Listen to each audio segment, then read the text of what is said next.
Hi everyone. I'm going to start doing some online lessons through the Leeds Guitar Academy. We're going to be opening our online branch soon enough, and throughout the month of March, I'll be leading the online lessons, guitar lessons, of course, just to show just a bit of our teaching potential, just to show what we do, how we do it, what we talk about, how we talk about it. And of course, so we can share a bit of our knowledge and the stuff we know and the stuff we teach, so that you guys in the future might be enticed or invited to join us in our team.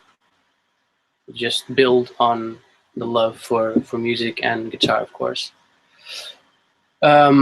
Throughout the month of March, I'm going to be doing think 4-part series on jazz guitar, but more than jazz guitar, just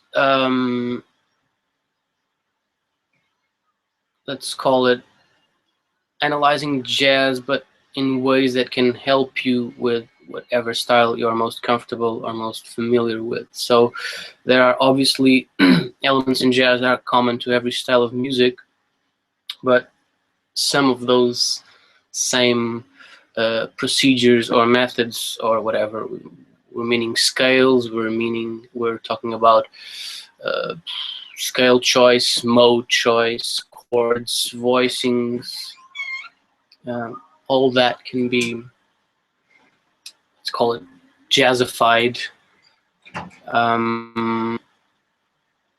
but we can apply it to other stuff, other styles.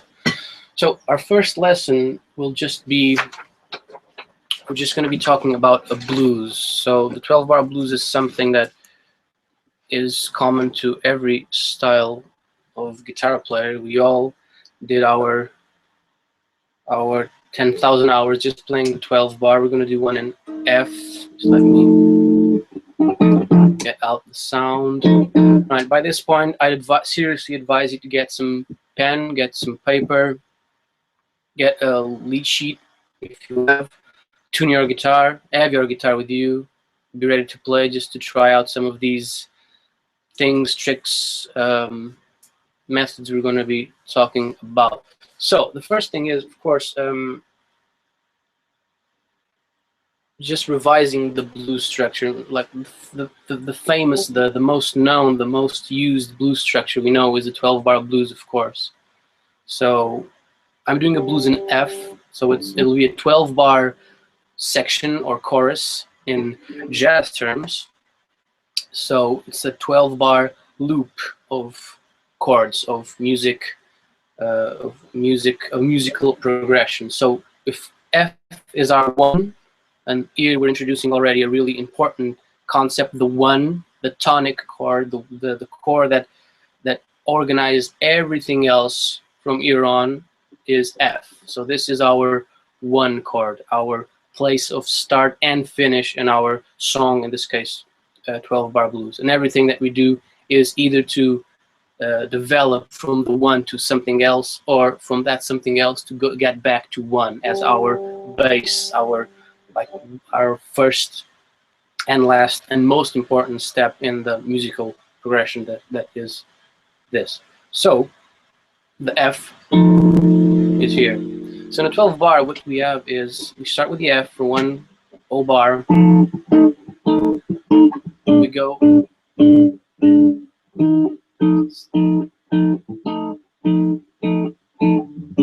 I'll explain what I'm doing in a second.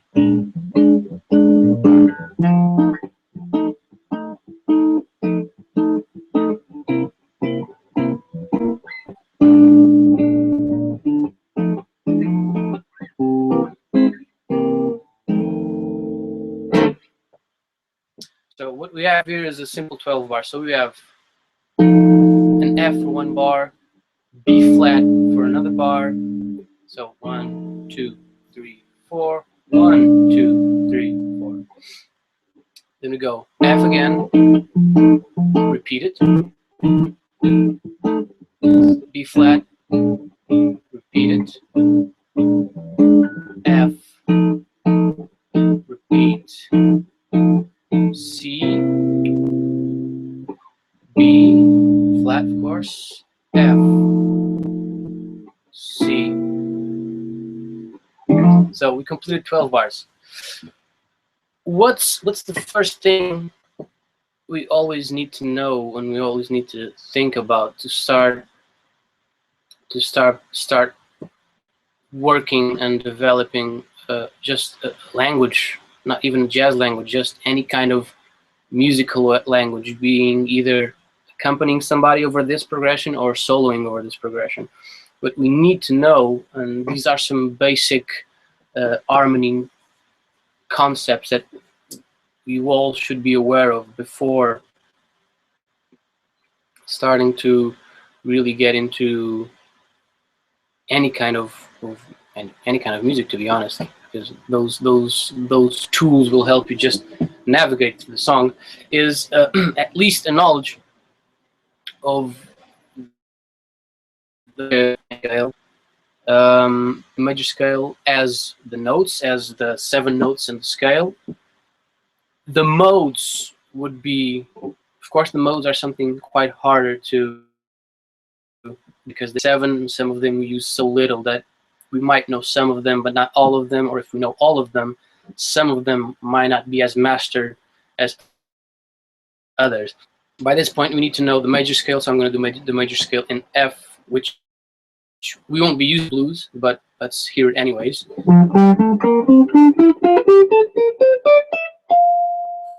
Of course, you can go crazy with it and go everywhere you want.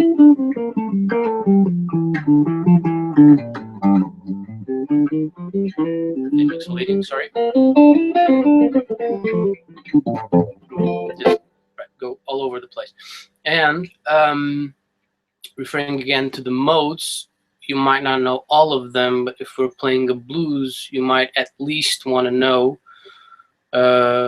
Dorian and Mixolydian, which will be the 2 mainly used if we're speaking of a blues, jazz blues, whatever scenario. So if we're in F again, I prefer using this region of the guitar, but we'll go back to the 6th string in a second. Mixolydian would be this.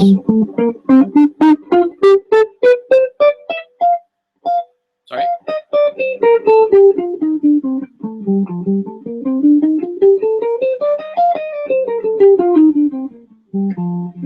And then on 6th string. Sorry.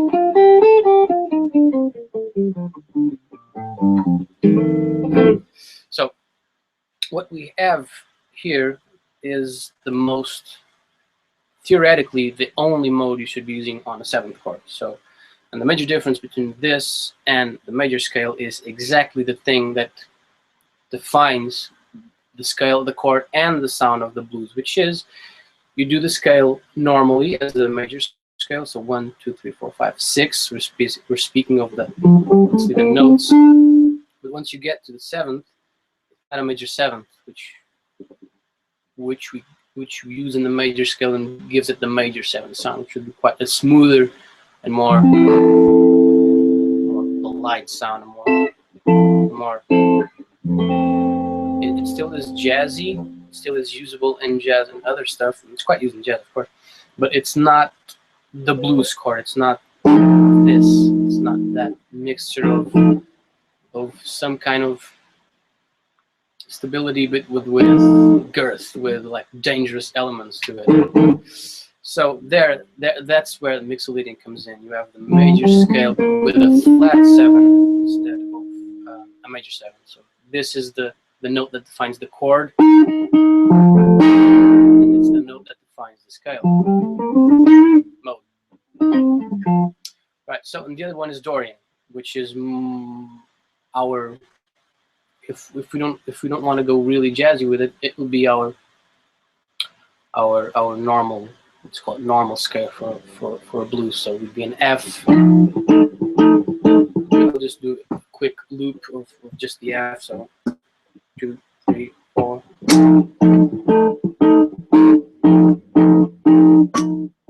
So this would be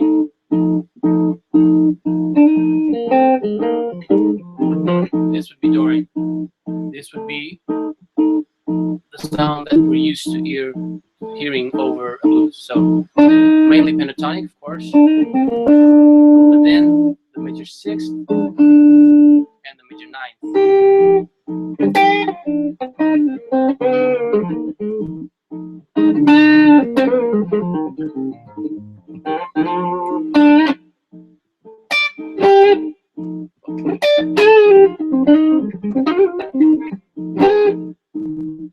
So this would be what we know as our most used sound for blues, for a seventh chord in a blues, which we'll still be using once we start to get the jazz element a little bit stronger without losing the blues element. So Dorian will still be there, but we're going to keep mixolydian closer to the chest, which would sound like this. 3, 4.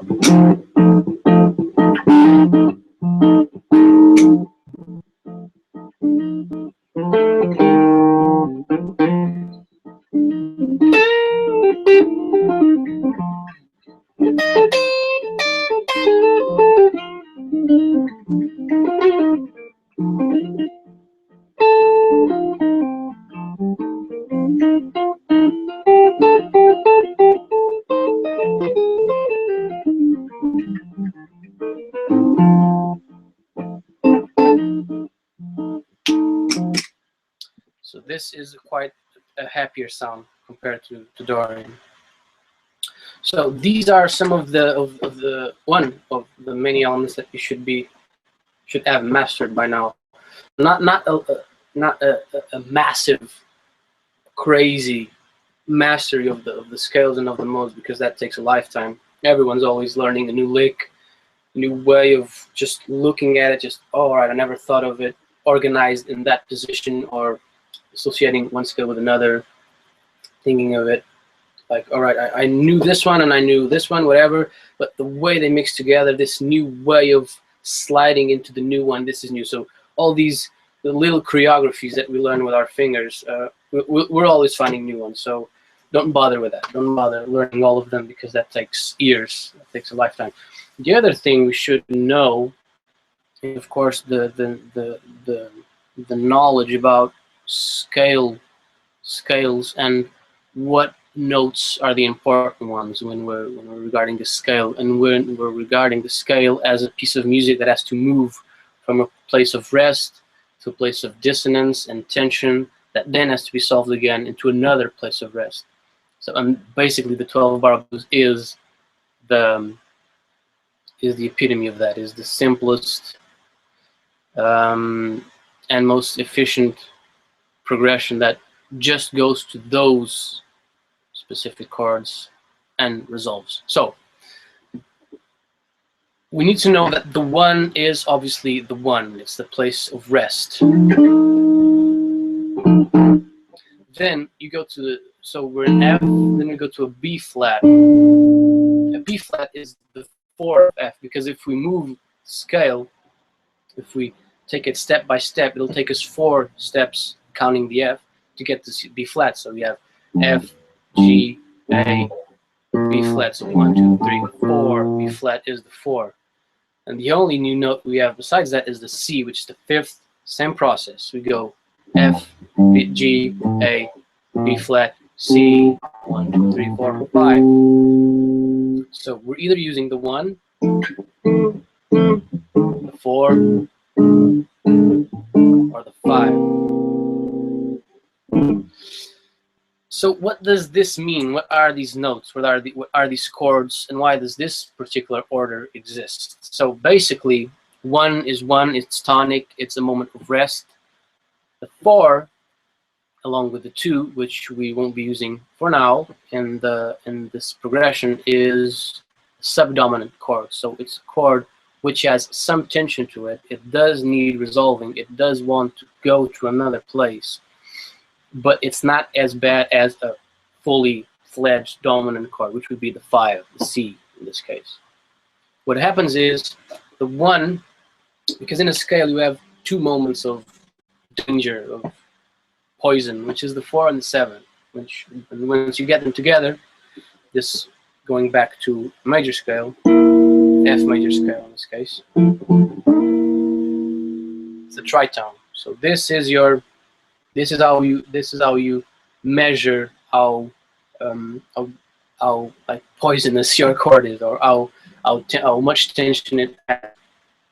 So the 4 and the 7 together, they have between them they have an augmented fourth leap, which means it's quite a dissonant interval, and that makes it the tritone, which is literally the dangerous part of the scale, the tension part of the scale. This is how if you put in or take away these notes inside the chords, this is how you will tell your ear and every listener's ear that, all right, this is a chord of rest, this is a chord of tension, this is a chord of a little bit of tension, this is a chord of a lot of tension. You need to resolve it, you don't need to resolve it, you need to finish on it, you need to start on it, and so on. So what we have is the one, although the blues always works with 7th chord, so each one of these chords has its own dissonance and tritone, and each one of them could be a 5 of something new, meaning that each one of them could be resolving to any major stable 1, like F would be the 5 of B flat, and B flat would be the 1 of E flat. So, but this is a blues. These structures work on specific rules of the style and of the tradition of the style. So each one has its own, but the movement of the tonic still maintains that weight. We still hear this as a moment of rest. We still hear the 4 as a subdominant moment, because in a major scale, the 4 would have the 4, it's not the 7. So it would be a bit tense, but not that much. And you still hear the weight of the 5 as a tonic. So a chord where you would have both 4th and 7th. So this would be the only chord that's really from the F major scale, and has a lot of tension and needs to be resolved. So the knowledge and knowing quite quickly that this is 1, this is 4, and this is 5 helps us a lot. It helps us navigate through the blues and helps us analyze it and analyze what we want to do regarding song, regarding, all right, I'm in a moment of not that much tension, let's not put that much information in the chord or in the solo, or I am in the final 5, the final C7, which is the biggest moment of tension. All right, I want to fill this up with dangerous notes and extensions and altered stuff and all those heavy jazz words. So we're going to be talking about a slightly jazzier version of a 12 bar, but not for now. Let's keep to this. Let's try and apply some common guitar knowledge and soloing knowledge and comping knowledge to this one first, and then try to expand it to the new, bigger and better version of the other 12 bar blues. So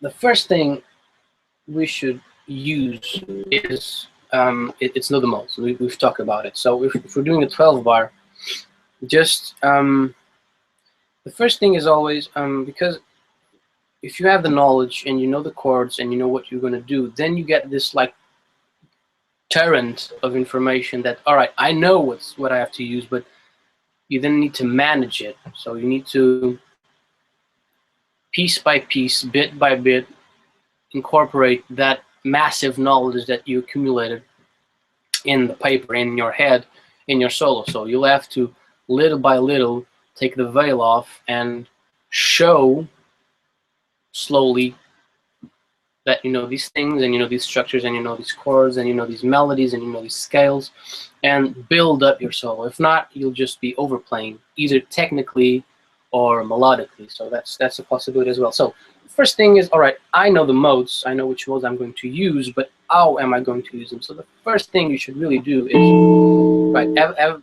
some kind of backing track, record it or have a loop pedal, and just go over the modes. And this would be the first real big challenge, is go over the modes, but don't go over the modes in the positions that you're familiar with, which most of the times mean you'll just be leaping from one place to the next because you've studied position one so much that, oh, I'm the boss of position one. Then you want to transition into the four, just do this. So this is not a good solution. This, besides taking up the physical energy of making you move, these leaps can sometimes end up in, all right, I didn't do the leap well. I don't know where I am anymore. And if this is a blues played fast, you don't want to be losing yourself because you need to be on your toes. You need to be thinking of licks quickly, efficiently, and not just losing yourself. So the first thing is you could start with a position that's familiar to you, and I'm going to use this one of the neck.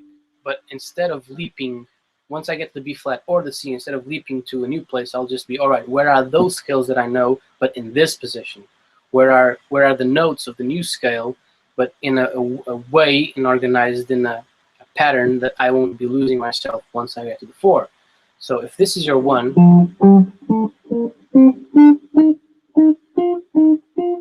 so I work around here.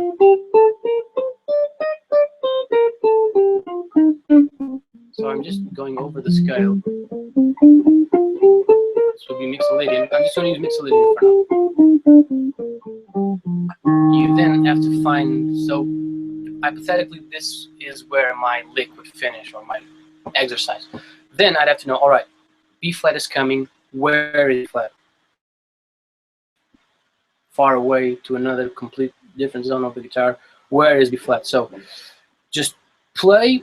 You could do this with the metronome, or just do it ad lib, just so you get the first, you teach your fingers where to go, and then try and get it some concept of rhythm in it. So then make yourself play in time, think of rhythm, think of duration of them, of the licks, think of really getting the new chord in, and just bam, when the new chord comes in, you're perfectly in time, you're perfectly in the new scale. But that takes time. So first, just teach the transitions to your fingers. So if you know a position of mixolydian, I'm going to use this one.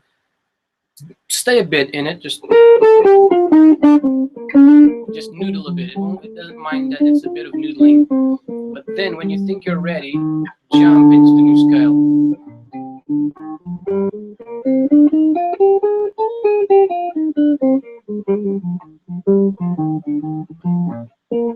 And then, once you're done with that one,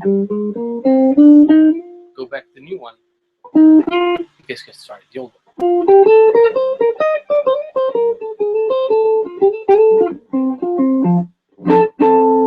So this could be really summarized in this way. We'll just have a 1-4, 1-4 going back around. So 1, 2, 3, a little bit slower. 1, 2, 3, 4.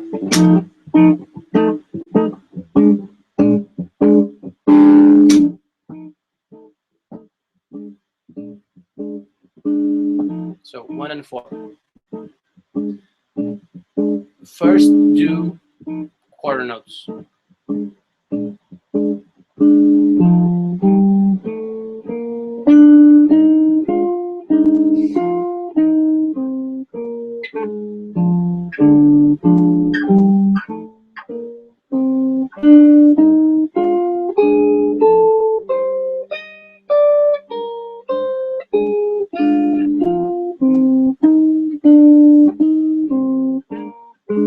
Then get to eighth notes.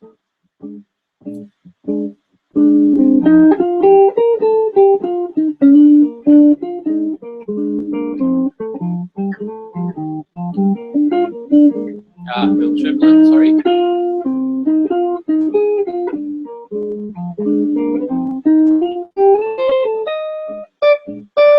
So I'm just making sure that before I start applying some artistic freedom, I know the positions, I know the movement that my hand has to make. So just as with running, or if you want to run and skip, if you want to apply some panache to the way you walk in the street, the first thing you need is, all right, do I know how to walk? Do my feet know what movement they have to make? Can I make it at any speed I want? Can I make it like this? Do I need to think about it? Do I not need to think about it because that's what you want? So get your fingers around the positions, but not every position. That's just cramming in guitar positions. That is important, but that is something that if you prioritize the licks and the knowing of some kind of melody instead of just cramming positions and cramming positions, you'll eventually end up learning them, and you'll have a lot more fun because you're concentrated on the playing and not the cramming of mixolydian in position, whatever, just shapes. So let's just add something here at this moment in the lesson. Let's think at the same time of both what we should be, or we want to be doing, both harmonically, meaning accompanying somebody, and melodically, which means a solo.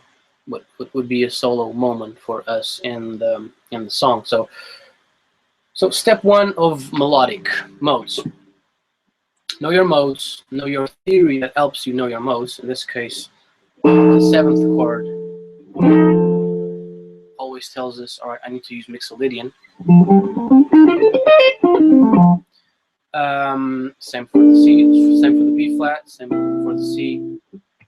7. So that would be what I just did as your first step in knowing how to solo over this. So know the modes, pick like a 5-fret region or 6-fret region of your fretboard, and just hash away. Just use that one as your, and hear the sounds.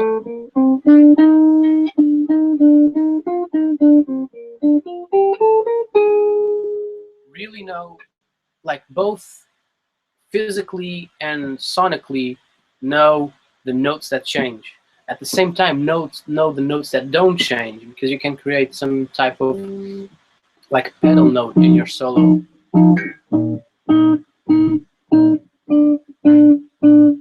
So the notes that don't change could end up saving you, because all right, I forgot my lick. Let's just keep on that note, because the sixth, major sixth of the F is the third of the C flat, of the B flat, sorry. So these notes that don't change could be the ones that end up saving you, because your lick, forget it. But all right, I know if I keep it, I'll keep myself in this one. I won't lose myself. So know the notes that change, like abuse them. So make them your priority, because those are the notes that, even for somebody who doesn't know nothing about music, those are the notes that will tell the person the chord changed, and the solo that is being played over the song has changed as well, and is respecting the changes. That's what you need to do when you solo. You need to respect the harmonic structure that's been provided to you, and at the same time know the notes that don't change, because you can create some counterpoint or pedal note, really cool things, and at least those will be the notes that save you, because you know you can keep yourselves in them. Just let the chords go, just let it go, just let it go. You'll stick on that note, and it will give you some kind of window to think of, all right, what I'm going to do next. So thinking of comping now, the first thing you should be thinking is just barred 7 chords, which would be the easiest way of going through blues. So, all right, same thing. Let's not use one position and just skip it around. Let's use a position that we know, and that we know next to each other, so that it gives us less movement and more time to concentrate on other stuff like extensions, rhythm, comping spice, let's call it. So if we start here again, this would be F sharp. So you have typical 5th position, like 5th string, sorry, stolen from the A major. So here, this would be the correct way of doing it, but not as a major chord, which means 1, 5, 1 again, an octave up, and then 3, then 5, not this, but this. So 1, 5, flat 7, caught by the bar again, 3rd, 5th. So this is our A major position without the middle note, but with the bar because we're an F. So this is giving us the 7th chord, the major triad with a flat 7, the chord of the blues.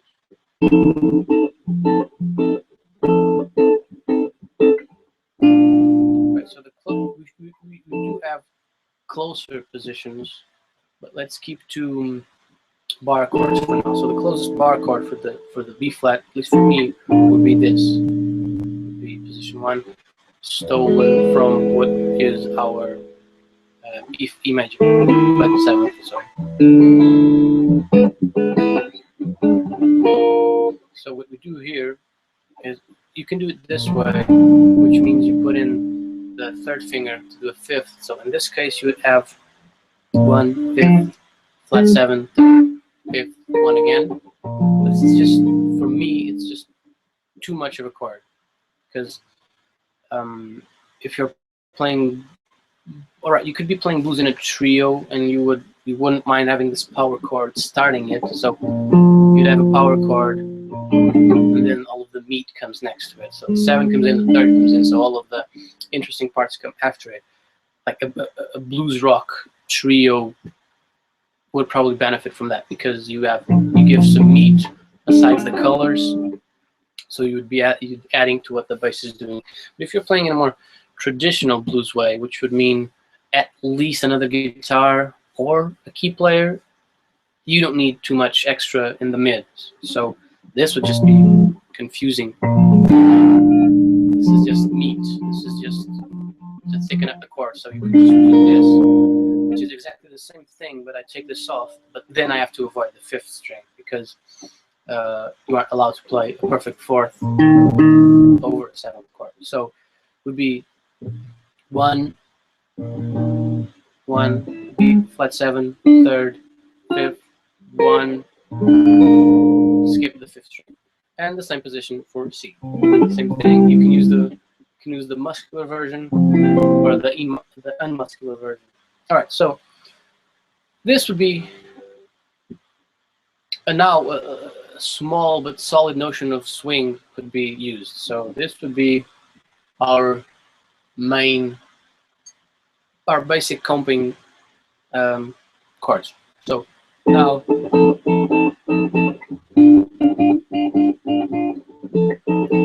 just need to apply a bit of swing, and we're on our way.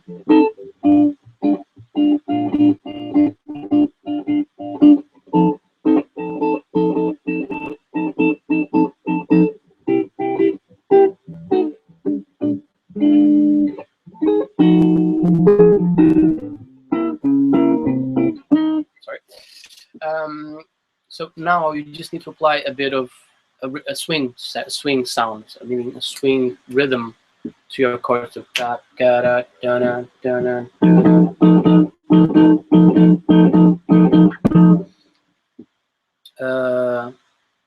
All right. So, and if you want to develop a little bit more on that section, you could start with just alternating between your thumb.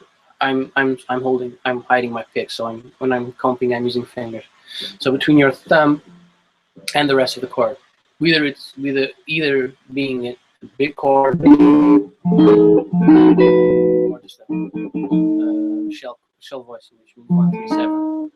So you just be.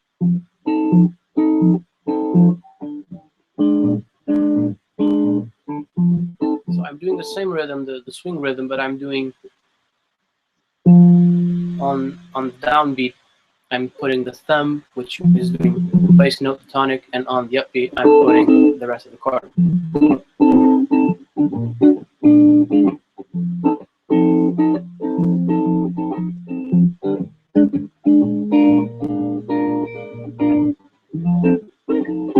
Right.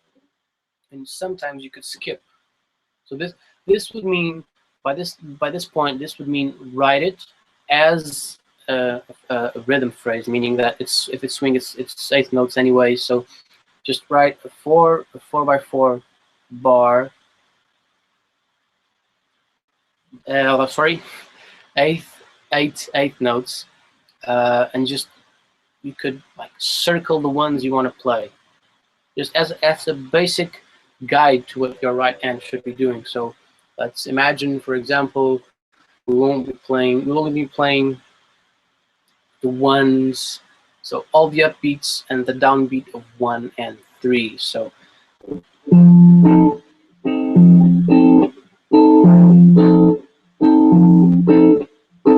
right, this is already giving the rhythm part quite a little bit more of syncopation, which is good, in a blues and jazz scenario, because we're not the timekeepers. The timekeepers is the rhythm section. We would just be, without stomping over the rhythm, the melody line, or the soloist, we'd be adding a little bit of rhythmic spice. So.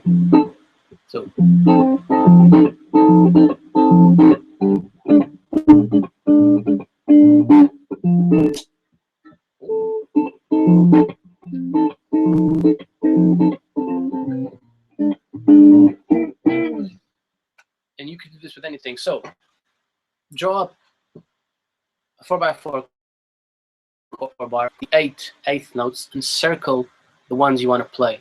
Circle the ones that you want to try out. And don't forget, downbeats are always the thumb, the upbeats are always the rest of the chord.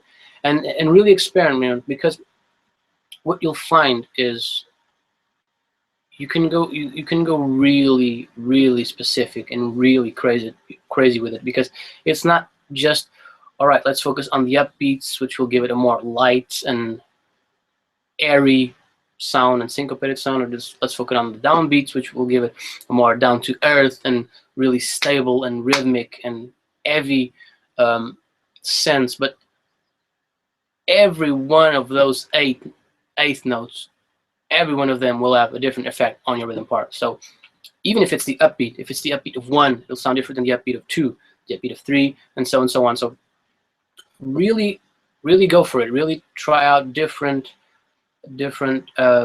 patterns, rhythmic right hand comping patterns, and just have fun. Just try and see which one fits you the most, and write some of them down. Like 1 per week would be awesome.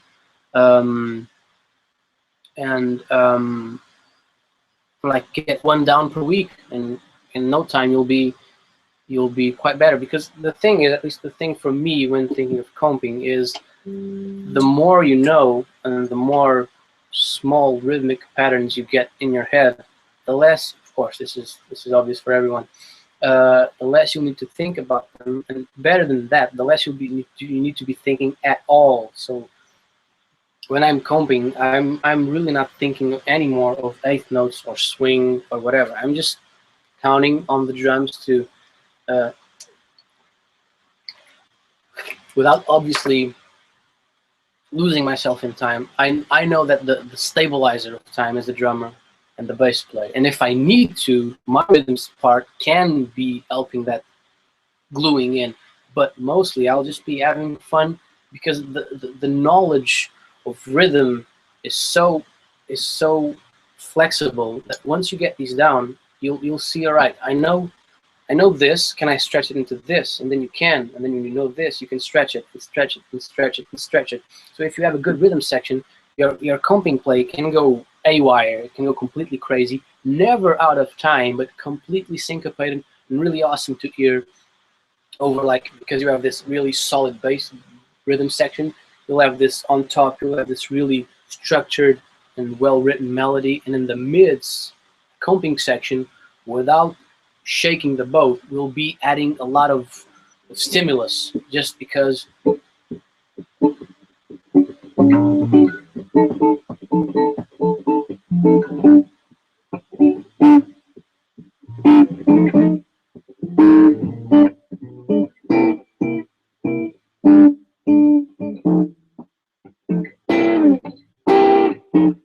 you can go really crazy with your time divisions and your polyrhythms and whatnot, but everything goes back to have a phrase, write it, plan it, It's really think about it. Think about which sounds I want to hear and which sounds I do not want to hear.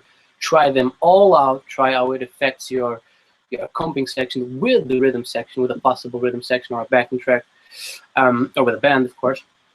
And really go for it. Really try out and stretch these concepts and see, all right, which ones do I want to use in my comping? And the same applies for soloing. The same upbeats sound syncopated when soloing, and the same downbeats have the same effect. So it's just a question of write down rhythm phrases that you'll be using in anything that you'll be playing, basically. And this knowledge of really stretching time and stretching rhythm parts could be really helpful in funk. Mainly Chic and Nile Rodgers are a good example of, or Tower of Power, of how stretching time without ever losing it is a really awesome and stimulating thing when you're listening to music that needs a balance, needs a groove to keep it driving and keep it going. So the next thing, we'll go back to melody in a second. The next thing, it's a real cool thing. This will let time flies. To Freddie Green, the guitar player. The next thing we could be thinking of in comping, which just frees our mind completely of big chords and big positions, is just use the guide tones.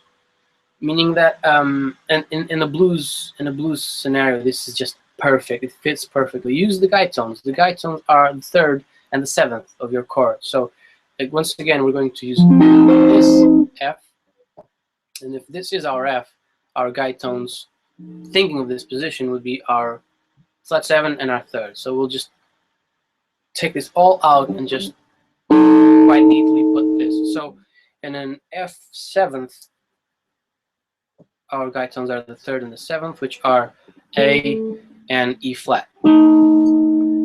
So just find your E flats and your A's, and you'll be in guide tone land, basically. And the thing is, the way music is structured, occidental music, meaning by 4ths and by 5ths, the relationships between the notes are surprisingly close and quite close to each other and quite proximate. So if we're doing a blues, once again, let's get into the swing thing. The 7th, I'm using this position, which means 7th, 1st, and 3rd.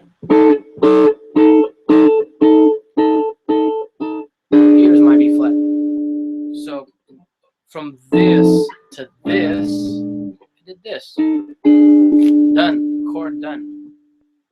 So what's happening? Because we work in 4ths and these notes are so close to each other, surprisingly close to each other, my flat 7 3rd, if I move it down half a step, regarding F, of course, if I put this half a step before it, it turns into the 3rd and the flat 7. So flat 7 3rd for F, 3rd, flat 7 for B flat. So this just meant moving half a step. So if suddenly I'm reading less and think less and complex rhythms, chord melodies with the drummer did. Play with the melody, with my comping. Simple, but thing. So this turns into this for the B flat. Go back to F. Repeat. I'm gonna put just the bass so you know where we are.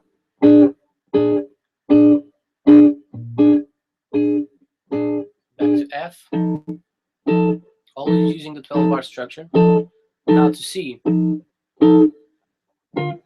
Sorry. Oh, sorry. Missed this.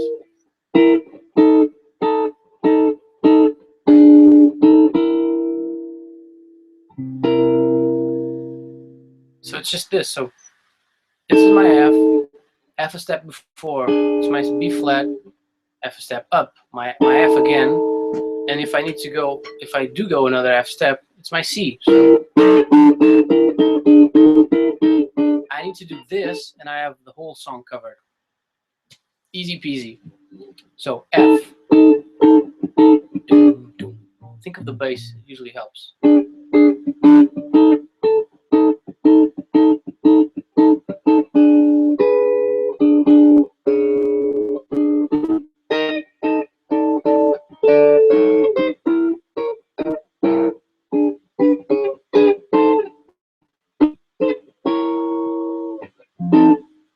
So I went a little bit crazy there because that's the fun of it, because you're freeing your fingers and your mind. Think of the really important stuff you should be doing, because we're guitar players. We're as comping goes, we're not the bass, we're not the cement, we're not the meat, we're the colors. We're supposed to be adding without destroying, without stomping over what the melody and the vocalist normally should be doing. We're the rhythm section that does add a bit of an extra information. So with these guide tone voicing, which are just using, once again, sevenths and thirds of the chord. And yeah, by this time it could be, it's really cool just to explore where the other ones are. So if you go deeper, so we got flat 7 third, let's put this third an octave down. We'll keep doing this. So then the flat 7 an octave down. And then this was the so same thing. Third, flat 7. If we move it half a step, flat 7, third, but 4 the B flat. So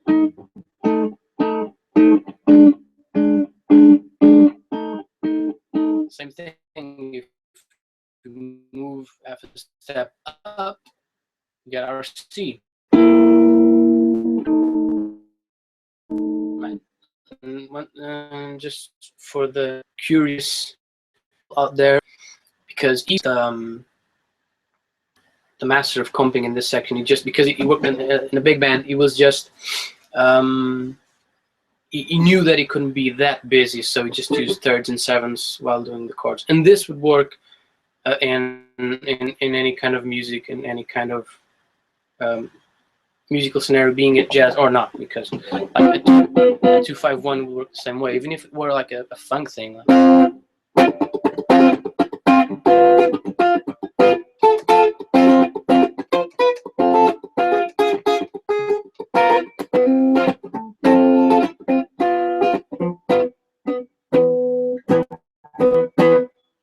A lot of styles. So let's resume it before we move on to other stuff and before our class finishes. Guide tone chords. So use the thirds, use the sevenths. If you move around just half a step below and half a step above, you'll be doing. You'll be finding all of the chords of your blues. So you have your 1, your 4th, and your 5th. 1, 4th, 5th, 1, 4th, 5th, so on, so on, so on. And this frees you to do other stuff. So regarding the melody and soloing, once again, let's go back to let's forget coping for a second, comping, and let's go back to solo play and melody. The next thing you should be doing is the arpeggios. This is a big one in blues and jazz. So this is one of those things that you'll study forever. So welcome to the club. Arpeggios, for those who don't know, are just the chords played one note at a time. So you're playing the chord and usually suggesting it, like not suggesting it, reinforcing it, because you'll have somebody doing the actual chord in your solo play. Which means if we have a dominant chord, a 7th chord, we're just playing 1, 3, 5, flat 7 as a lick, as one note played at a time. So. Right, and this is usually one of those things that take a lifetime, because you can play them everywhere. But it's the same thing. So let's get this straight. Use the arpeggios. Use the notes of the chord as licks so that they link really well to the voice and the sound that's being given to you as an harmonic help. So if you're hearing an F7 chord, using those notes as the most important ones in your solo and your melody it's perfect, because you're hearing those using those four notes, so your licks will fit perfectly with the chord, with the harmonic bass you're being given. And if you do want to go a little bit off with some extensions and some prohibited notes, going back to that arpeggio just glues everything back, just draws you in again to the key center. And that is what you want, because either technically, once again, or melodically, you don't want to overplay and just lose your audience. You want to keep them in, you want to draw them in. So the problem comes, it's not a problem, it's just a lot of fun. The problem comes when you realize that you have so many places you can play them. So the same thing we apply to the first step, which was know the mode and know the next one really close, and just smoothly pass from one to the other without doing big leaps and just forcing yourself to positions that you know, but melodically just make up for, just end up with clumsy transitions from one scale to the other. So be really smooth with your transitions. Same thing with the arpeggios. So choose a place, choose one position that you know, one zone of the guitar that you're comfortable with. Close yourself to like 5 or 6 frets, so you don't go to the far ends of the forest, and just once again know the notes, of course. So F is F, A, C, sorry, and E flat. B flat is B flat, D, F, and A flat, and C is C, E, G, B flat. So know the notes, know the theory behind the notes, like the thirds that form the chord. So you go from the tonic, jump a third, jump a third, fifth, jump another third, seventh. So know that basic theoretic knowledge, which will help you, with the sound and theory and how to use them and where to use them, all of that. But mostly know where you are, and same thing as with before, like one octave at a time. Maybe this one wouldn't be a good one. So let's skip this 6th string B flat. Let's keep it here.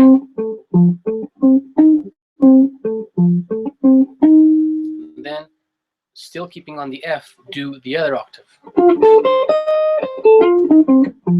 So you have 8th notes that you can now use. This is a lot of information. So this is enough for now. So keeping the swing. Same thing. Imagine you have a backing track. Right. From this point on, once again, ad lib would be better. So no, not ad lib. Sorry. Just no, and not any kind of rhythmic, like imposing. So you don't have to rush what you're thinking. So by now, you just be, all right, where am I compared to the chord? So I'm in the 3rd of the F, I'm in the 1, I'm in the flat 7, and like B flat would come in now. Where do I need to go? Which note will I be going, and what is this new note regarding the new chord? So for example, this thing I was doing now. So the 3rd of F, the 1 of F, the flat 7 of F. If B flat would come in now, I'd have a note F down that way. So I'd have 3rd of B flat, just really close here. So changing to B flat and starting on its 3rd. All right, so where am I now? Where is the 1? Where is the flat 7? Where is the 5? Where is the 1? So now same thing. You need to know, you need to master your B flat 7. B flat dominant arpeggio.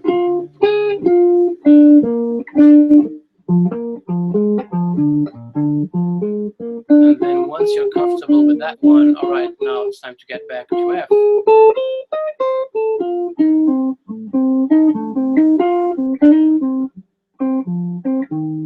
Back to B flat.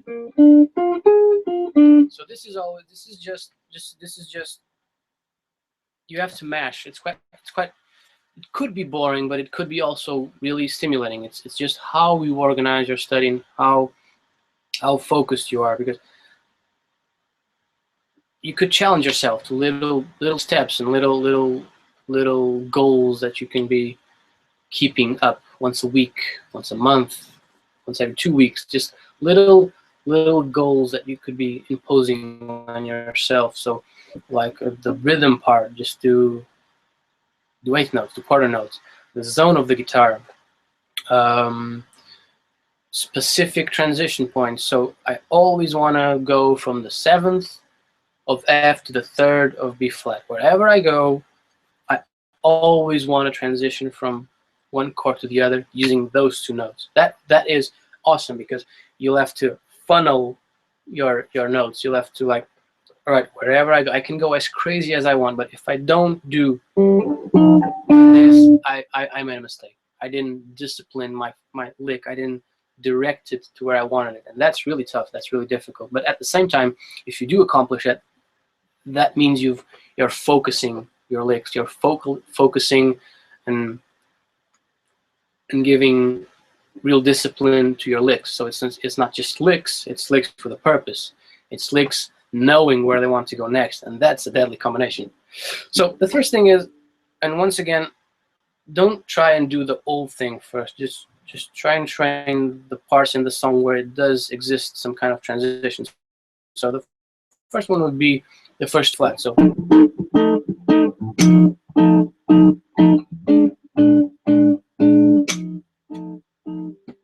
you have this. This will never go away. This will be your biggest friend ever.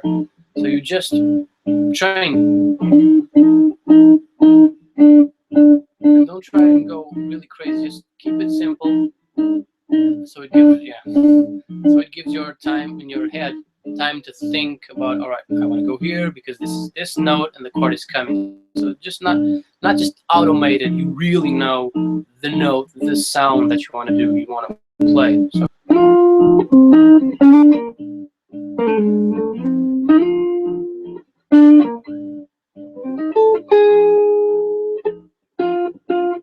once again, some of these arpeggios have notes in common. Use them as resting points. Use them as zones of, I need to cool it. I need to think what I'm going to do next. I'm lost. Use those notes.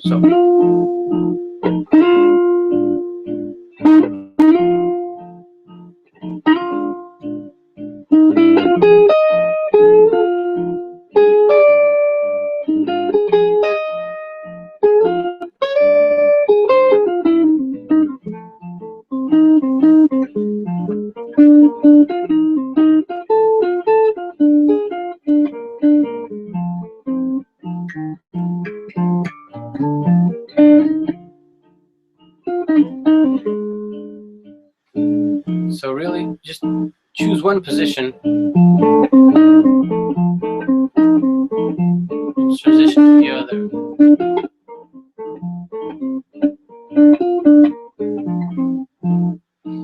Right, so this would be a good way of helping. And then just choose another part of the song. We have this part which goes F, C, so a different kind of challenge. Try it again, and once again, train first. So like, just go through the motions of the positions you want to use, the ones you want to learn, you want to really master. So just F arpeggio. Once you think, all right, I know where I want to go, I know which note I want to do, I want to play, go for it.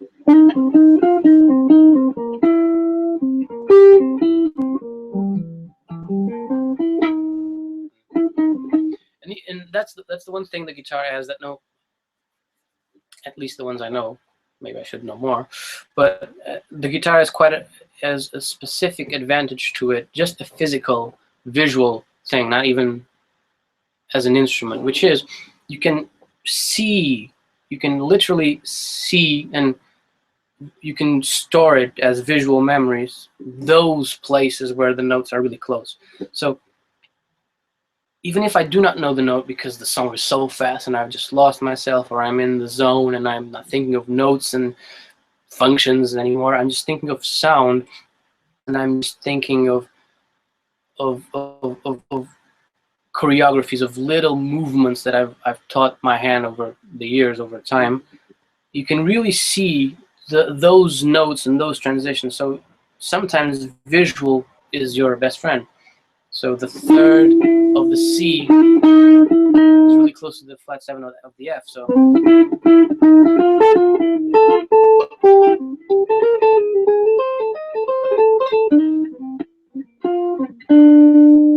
then this would be the third of. And then you start putting them together, and then you start to get really, really fun with it, because you start to get these like really busy zones of your guitar, and that's where the magic happens, because you can be really ambiguous with the licks and the stuff you're doing. Because like, imagine this, imagine F, the one of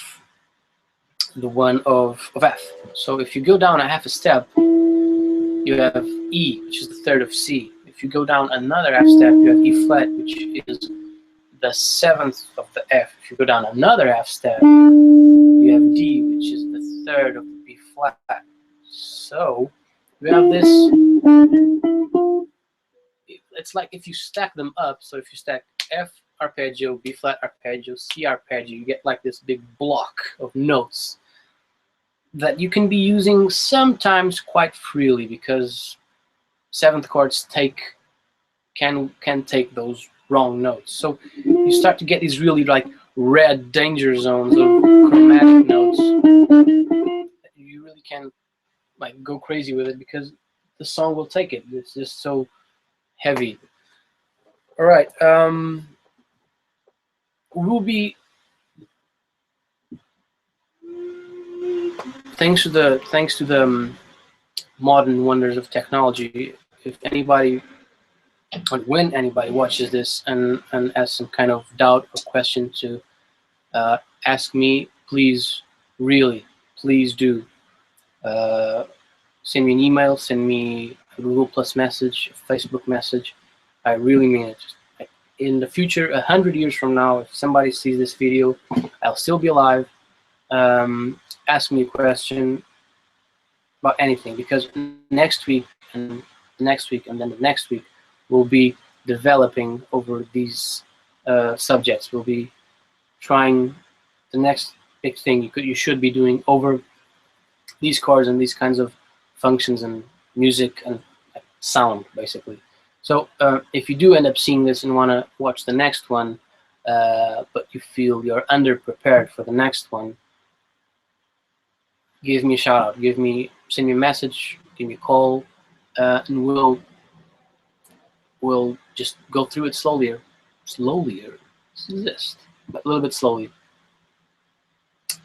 so you can be prepared and be ready for the next one, and can be in full control of what to do next week, and obviously just be in control of these new things that you've learned, and be in control of them to a point where you can just go out tomorrow to your band rehearsal or a gig or something music related that you want to do, and you can just do them and apply them, which is why we're doing this. So thank you all for watching. Once again, if you're listening to this 100 years from now, thank you as well. And we'll be doing another one next week. Thanks, guys.